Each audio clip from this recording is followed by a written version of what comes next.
Pradeep sir से एक question है कि जैसे हम लोग जब आपकी वीडियोस देखते हैं तो हम लोग मोटिवेटेड हो जाते हैं कि हम लोगों को गवर्नमेंट से या फिर इन सब फील्ड्स में छोड़ के अपना कुछ स्टार्ट करना चाहिए जिससे देश में एंटरप्रेन्योर्स या फिर जॉब्स बढ़े। फिर हम लोग देखते हैं आप लोगों को कि भाई यूपीएससी में एक ऐसी पावर होती है जो हम करना चाहते हैं वहाँ पे हमको डायरेक्ट पावर मिलती है। जैसे कि मैं अगर एजुकेशन के फील्ड में कुछ अच्छा करना चाहती हूँ तो मेरे पास डायरेक्ट पावर होती है कि हम लोग वहाँ से कर सकते हैं। तो मैं ऐसा मेरे पास ये क्वेश्चन फिर मतलब दोनों में कॉन्ट्राडिक्शन चलता रहता है। ना कॉन्ट्राडिक्शन नहीं चल रहा है, इसे कॉन्ट्राडिक्शन नहीं कहते, इसे कंफ्यूजन कहते हैं। मतलब एक गोल होता है ना, या फिर एक मतलब हमारे पास एक टारगेट होता है कि हम ये काम करने के लिए यूपीएससी में जा रहे हैं। नहीं, सरकार जो कहेगी वो करना है। हाँ, I was about to say that. आपका क्या गोल है? आप क्यों कर रहे हैं? आपने क्या थोड़ी है आपकी पार्टी का मैनिफेस्टो थोड़ी है, घोषणा पत्र।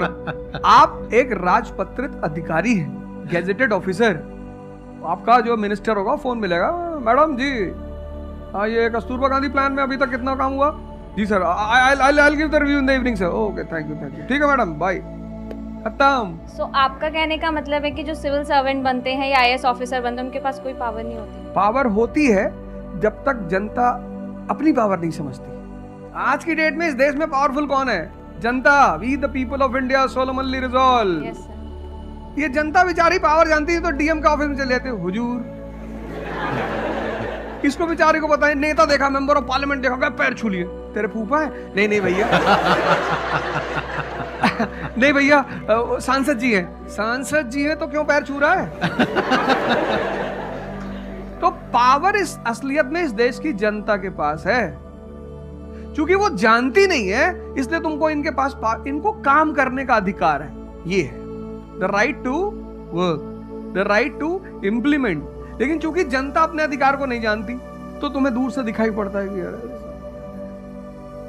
आप बेटा कंफ्यूजन से बाहर आओ, ठीक है? और ग्लैमर मत देखो। आप बेसिकली पावर नहीं देख रहे हो, आप ग्लैमर देख रहे हो। आपको जो करना है उसको डिसाइड कर लो आप, और उस रास्ते पे आगे बढ़ो कि आप कल किसी भी फील्ड के मुकेश अंबानी बन जाओ, अडानी बन जाओ, वॉरेन बफेट बन जाओ, बिल गेट्स बन जाओ। इस रास्ते पे जाओ। मैं यहाँ पे थोड़ा सा ऐड करता हूँ कि जो आपने बोला ना कि ये कॉन्ट्रडिक्शन है। सबसे पहले तो जो सर ने बोला कि ये कोई कॉन्ट्रडिक्शन नहीं है, ये कंफ्यूजन है, बिल्कुल सही बात है। अब कंफ्यूजन क्या है, उसकी जड़ क्या है? आप क्या कर रहे हो? आप बस हम लोगों की बातें सुन रहे हो। यहां से मैंने कुछ बोला, इन्होंने कुछ बोला, दोनों अलग अलग स्टैंड पॉइंट है। मतलब इस दुनिया में आर्ट्स भी है, साइंस भी है, कॉमर्स भी है।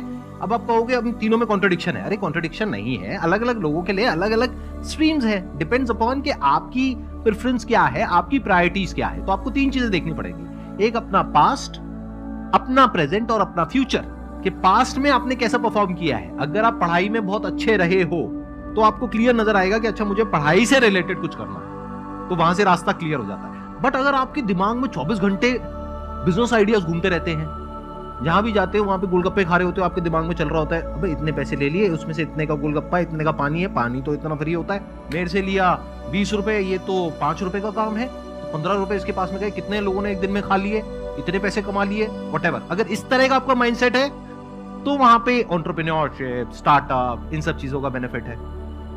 तो हर रास्ता हर एक के लिए नहीं होता है। तो ये आपको कैसे समझ आएगा? अपने पास्ट को देखकर। दूसरा, अपने प्रेजेंट को देखो कि आपके पास में क्या रिसोर्सेज हैं। सोचने से क्या होता है, आपको ये भी तो देखना पड़ेगा आपके पास में क्या रिसोर्सेज हैं। उसके बेस पर आप सोच सकते हो ना। कल को आप कहो कि मैं एक टेलीकॉम कंपनी लॉन्च करूंगी जो कि जियो को कंपटीशन देगी, ठीक है, सोच लो। कुछ नहीं होगा।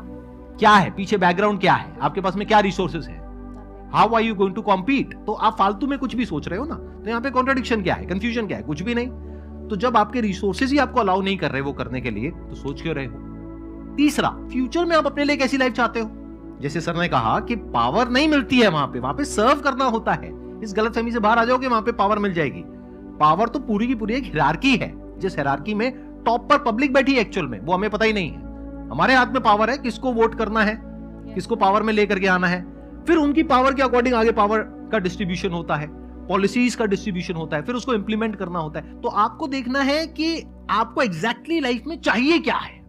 कि अगर आपका माइंड है बहुत ज्यादा क्रिएटिव, कि आपको हमेशा दिमाग में आइडियाज घूमते रहते हैं कि कुछ अजीब करना है, कुछ अलग करना है, ये करना है, वो करना है, तो फिर वो रास्ता आपके लिए नहीं है। क्योंकि वहां पे आपके पास में पावर नहीं है, रिस्पॉन्सिबिलिटी है। But once you go in the entrepreneurship space, वहां पे रिस्पॉन्सिबिलिटी नहीं है, वहां पे पावर है। Power to create.